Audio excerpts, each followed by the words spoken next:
if I asked for a nuke, you'd give it to me. Yes. Today, Sterling and I are talking about the combination of magic and science in the movie 3,000 Years of Longing. Edgar Wright's most recent action movie, The Running Man. And I finish up my thoughts on the show that I was watching previously called Scavengers Reign. Quick shout out to our channel members. Thank you so much for your support. We truly appreciate you. And let's get into the episode. The movie I watched this time around called 3,000 Years of Longing. I don't know if I've heard of this one. I don't think I've heard of it.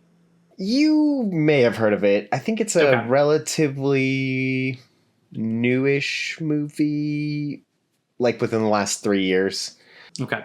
It has two great celebrities in it. Idris Elba. Okay. And Tilda Swinton. Okay. Yeah. And that's an interesting combo. It's such a good combo. So Tilda Swinton plays a writer who is a very scholarly writer and is very, believes in science, into the times. She is very logical, critical thinking. And Idris Elba is a djinn. Okay. I think I have seen a trailer for this. I thought you might have. And so he is a djinn, also known as a genie. She, being an analytical person, stumbles upon his lamp. He's like, "Oh, I'm a djinn." She's like, every work of fiction that talks about genies or djinns, there's always a nefarious plot. There's always like a negative consequence to summoning the djinn. And so the movie is about him telling his stories. They're almost like little vignettes, and he is trying to explain his circumstance and to tell her that it's their story. They can write it. It doesn't have to fall into those. And so it's just them going back and forth about their existence. It's great. It's by George Miller, who did the Mad Max movies. Yeah. And it's a very beautiful, stylized movie. The performances by both characters are amazing. And I wouldn't say it's necessarily my favorite movie. It's a good movie, but not one that's going to make it on my top 10 list or even a top 5. I would give it maybe a solid 7. Yeah. And I'm a little bit more generous with my ratings. So the fact that I give it a 7, it's good. I really like the performances. There are a few things that are a little confusing and more up to your interpretation, which I do like that aspect too. Yeah. But yeah, it was really good movie. Love the performances, love the special effects, and weirdly, Idris Elba and Tilda Swinton just have really good chemistry together, and it was phenomenal.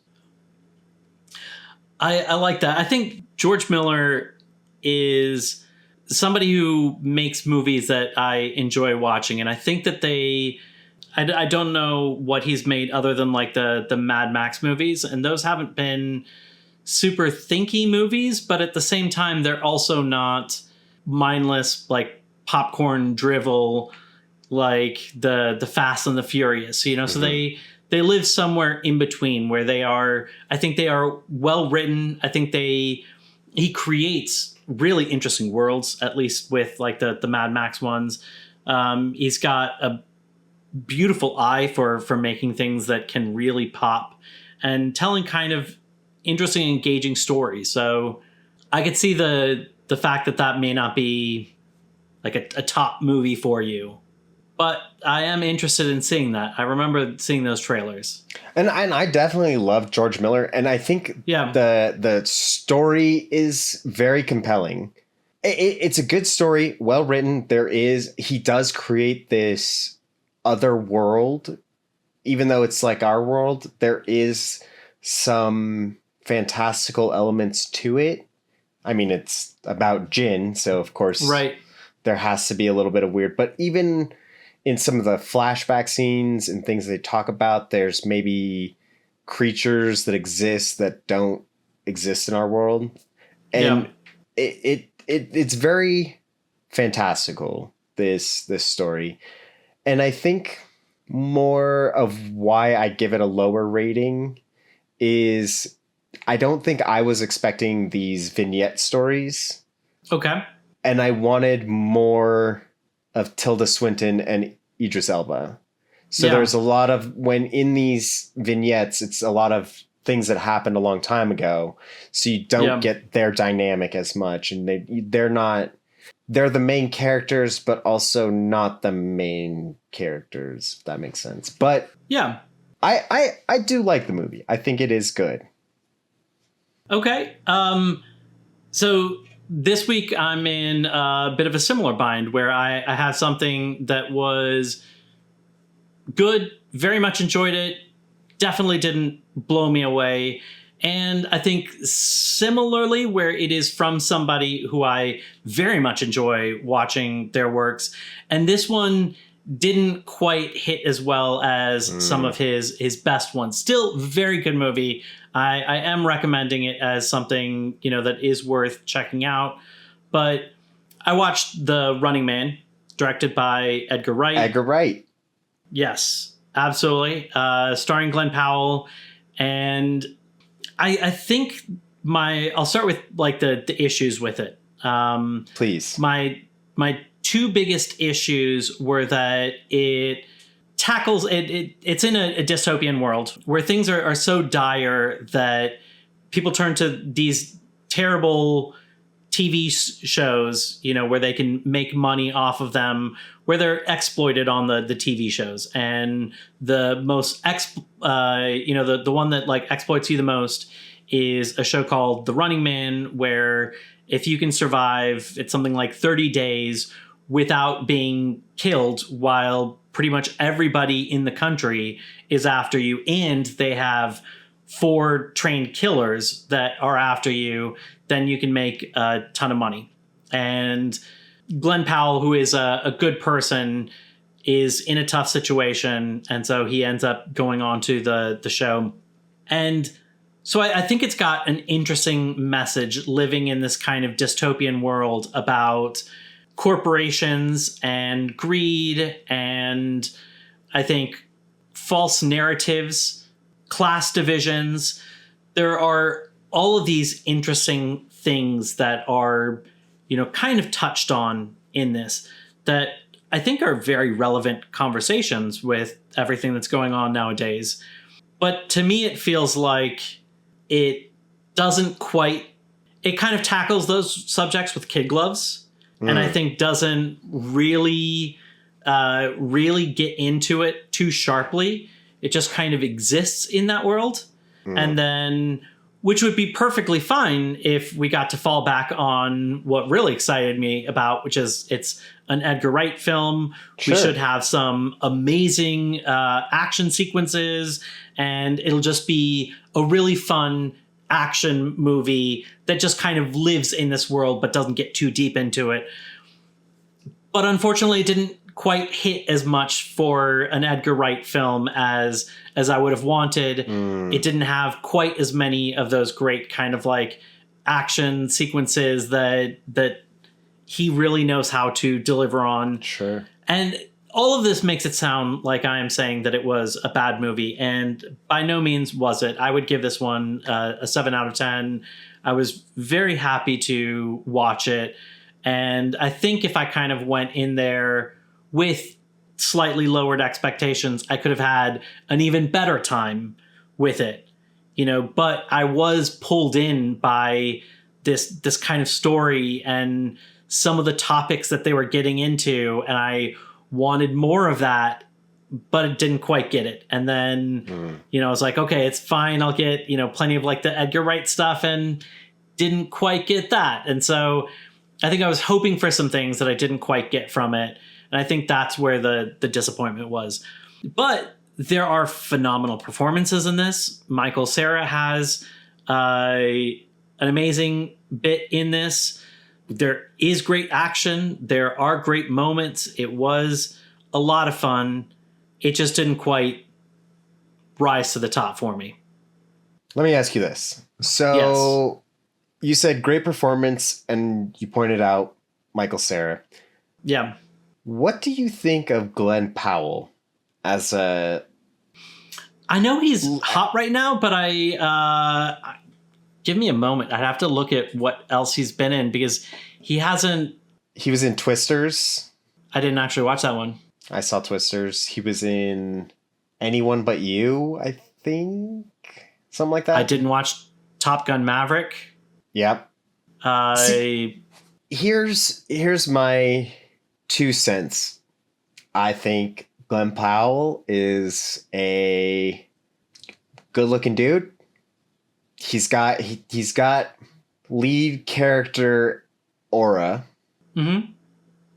But there's something about him that whenever I see him in a main role, I don't believe him. And I think so. I'm a big Edgar Wright fan as well. The Running Man is on my list, but why I wasn't so gun-ho to see it is because I don't know how much I can root for Glenn Powell. Not that I don't like the guy. I think the guy is great. But just as like the leading man, I don't know if he does it for me. So I was curious how his performance was, if that took you out at all. I don't think I had an issue with his performance. I think the character was kind of a caricature, but the movie also is kind of a caricature. Like it is it's in this kind of hyper fictionalized world where things are clearly not real in this world. You know, at one point you see Arnold Schwarzenegger's face on the money. There's a great ad for Liquid Death that felt so appropriate, you know, considering how kind of dystopian this world is. That like their slogan is "Murder Your Thirst," which felt very appropriate, and it felt like real synergy, you know, for the TV show that was, you know, that had the ad as well as for the actual product. And these kind of moments, there's also a bit of product placement for Monster Energy drink in here that feels very clearly like it's product placement, and like they're not trying to hide that it's product placement. I think it almost felt like a wink and a nod. Like that was part of the joke, is like, this is what this world would be like. And it was like very appropriate for that world. So it is this kind of like hyper fictionalized world where things are not completely believable.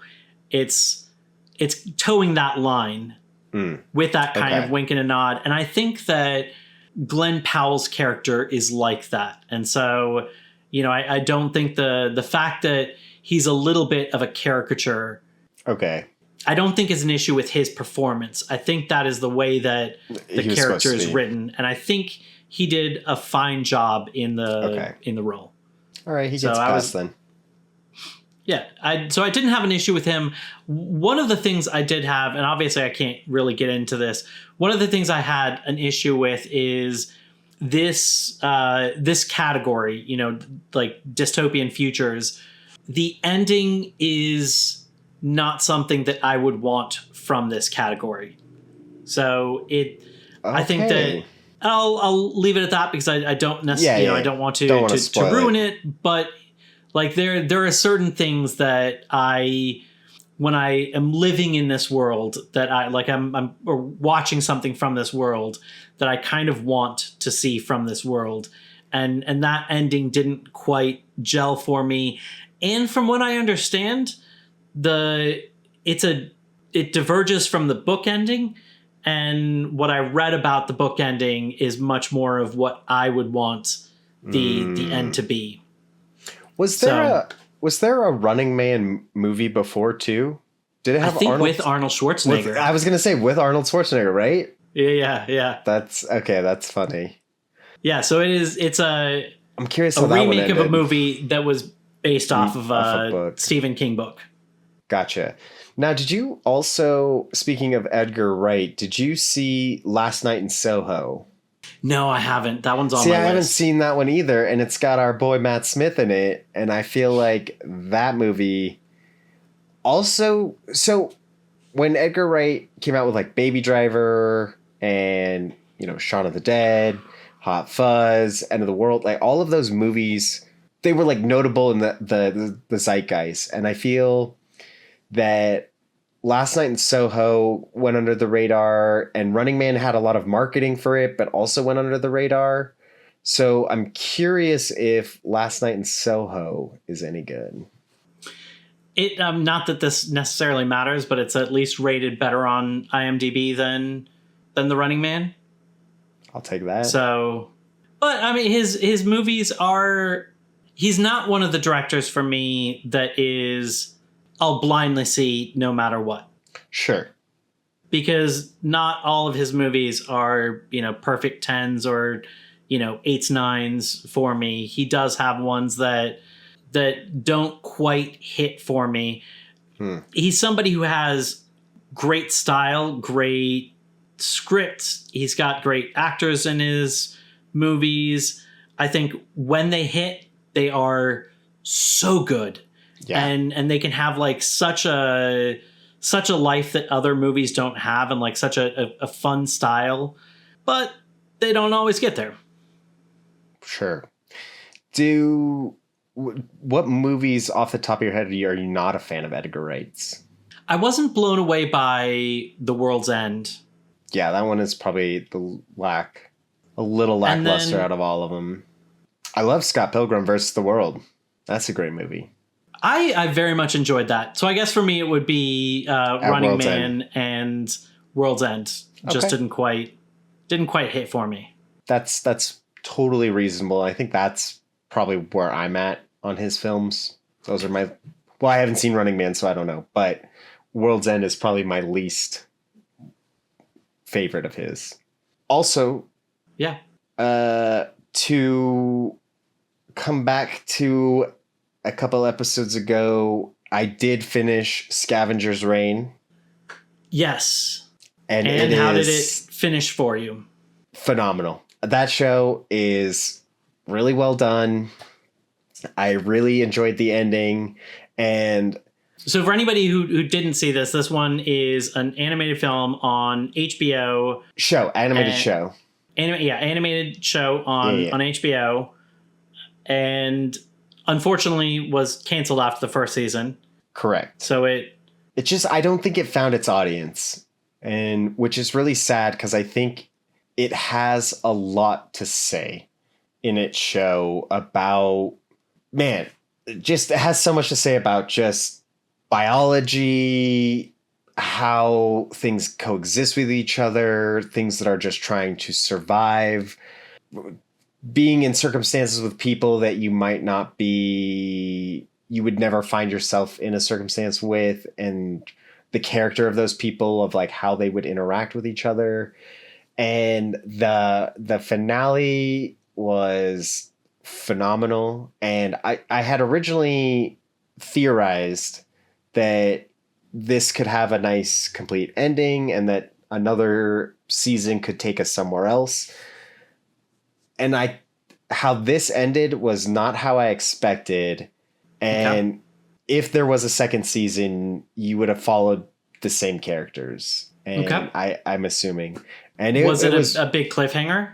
No. It was satisfying. Okay. It was satisfying. Okay, so you can enjoy it as a one season without being disappointed by the ending. Correct. I do think the ending is a very strong ending. It's really tastefully done. It's emotional. It was really good. And I am sad there's not more, because it was so good. It was visually stunning. The animation in it is like, sometimes at first you think you kind of see the people moving and you're like, oh, it's not the best animation, but some of the things that they would show and do, that was just top tier animation, and it was a great ending, great finale. I think that animation doesn't always have to be a ton of frames and everything being crazy sharp and amazing action scenes for something to really pop.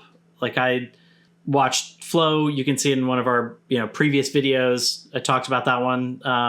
It's an animated film that won Animated Film of the Year.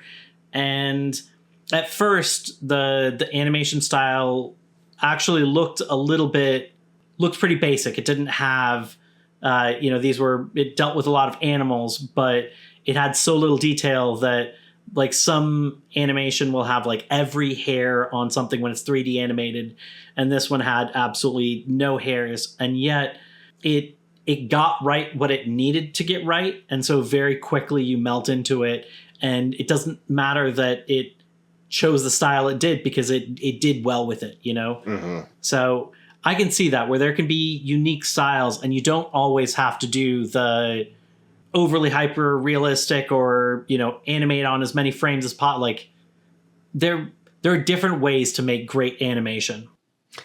Yeah, and with this one, it's weird because it does feel like it's not. It feels like it's basic animation in certain points, but then there's some scenes that happen that it just goes way too hard on the animation, and you're just like, this is beautiful. This is so good. I loved it. Scavenger Reign, highly recommend. Good, awesome. I'll definitely be checking that one out then. I was interested when you first talked about the first, like, you watched all but like I think like the last two-ish. I think it was 3 episodes that I had left. And it definitely sounded interesting, and I'm even more interested now, especially hearing that it didn't end on a big cliffhanger, because that can be so frustrating to end with that. The very first show that we did for this channel, Utopia, they got through season 1. They did get renewed for season 2. They did season 2. Season 2 ended on a huge cliffhanger, and it was canned, and that's just so disappointing. So disappointing. It still reminds me also of 1899, because that one was also a great show, canceled before its prime, and then that cliffhanger will just sit with me for the rest of my life as disappointing. It kind of sours the experience for me, because it makes it hard to recommend it. And if I do recommend it, it is with a huge asterisk. Like, I'm not going to not tell somebody, hey, it was canceled and it ends on a huge cliffhanger. You're never going to get answers. It's worth watching. Yeah. And that's just unfortunate that you have to do that. So that's good to hear that it didn't end that way. No, it was very good. Highly recommend. Nice.